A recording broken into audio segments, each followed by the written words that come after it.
Stress is a part of nearly everyone's lives. Our lives are crowded with events and circumstances known as stressors that produce threats to our well-being. Stressors aren't necessarily unpleasant events. Even happy events such as planning a wedding or starting a new job one has been looking forward to can produce stress.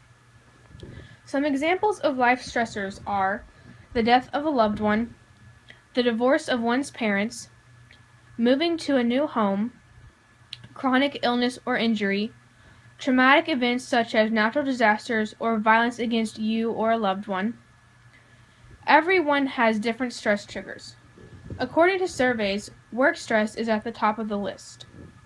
If a teen has a job, some stress from their job can be caused by having a heavy workload, too much responsibility, working under dangerous conditions, or having to give speeches in front of their colleagues. Other things that can cause stress in teens can be school-related, such as grades, tests, college, finals week, expectations of their family to do well in school, extracurricular activities, deadlines, and lack of sleep. Your stress level will differ based on your personality and how you respond to situations. Some people let everything roll off their back. However, there are those who literally worry themselves sick.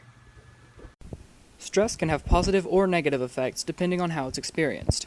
Acute stress, or stress experienced for a short period followed by enough resting time to recuperate before experiencing stress again, has primarily positive effects.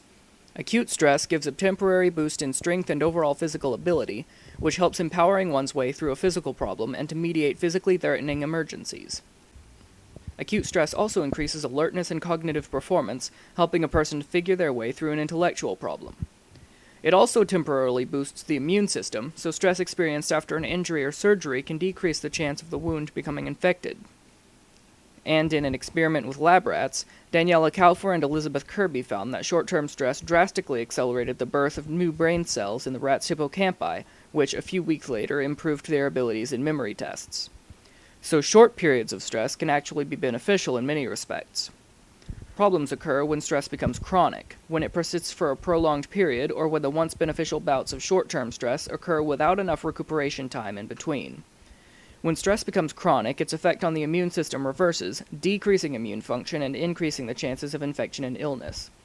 The stress hormones also reverse their effect on hippocampal growth, decreasing neurological growth and hindering memory. Chronic stress decreases cognitive ability, hindering the person's ability to effectively deal with the causes of stress.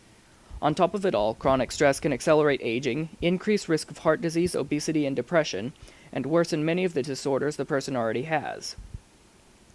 So, while short-term stress helps in coping with its cause, long-term stress becomes a problem itself that has to be coped with.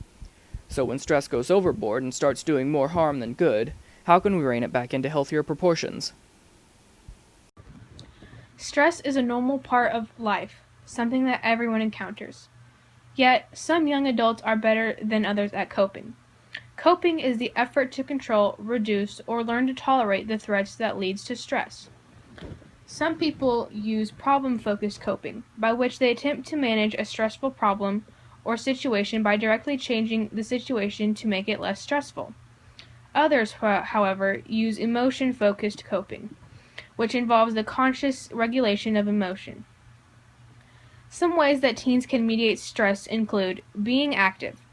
Physical activity is one of the most effective stress busters. Also, getting enough sleep is very helpful to mediating stress.